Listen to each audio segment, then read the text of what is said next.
ओशो के एक सन्यासी ने कहा कि अभी ना ले जाएं उस पार, इन अंधियारी रातों में अब चंदा देखा है पहली बार। क्षण भर तो जी लेने दें, अब रुक कर निरख तो लेने दें, अब कुछ कह लेने दें, अब कुछ सुन लेने दें। भ्रम है, सपना है, यह कहकर अभी न खोलें शून्य के द्वार, अभी न ले जाएं उस पार। तो ओशो कहते हैं, मीरा, इस पार और उस पार में कोई अंतराल नहीं है, स्थान का या समय का।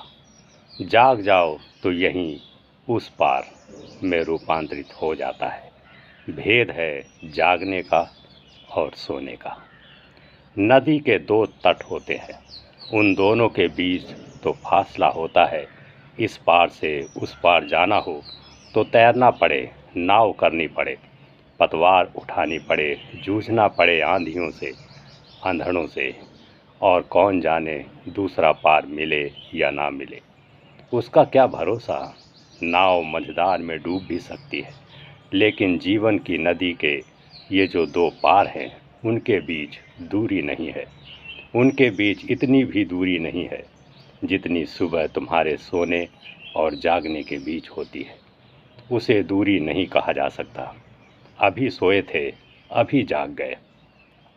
सोने और जागने के बीच कोई यात्रा भी तो नहीं करनी होती। अभी पलकें बंद थीं, अभी खुल गई। अभी सब अंधकार था और सपने ही सपने थे और सब प्रकाश हो गया। अब और सपने कहाँ हैं? अब सपनों का तो पता भी नहीं चलता कि ये कभी थे भी या नहीं थे। यह जो जीवन की धारा है, यह सोने और जागने के दो किनारों के बीच बह रही है। हम तो जहाँ हैं वहीं हैं, सोए भी वहीं, जागे भी वहीं। सोए तो सपनों में खो गए, जागे तो सत्य का साक्षात्कार हुआ। इसीलिए भाषा में उलझ मत जाना। मैं जब उस बार की बात करता हूँ तो किसी दूर के गंतव्य की बात नहीं है।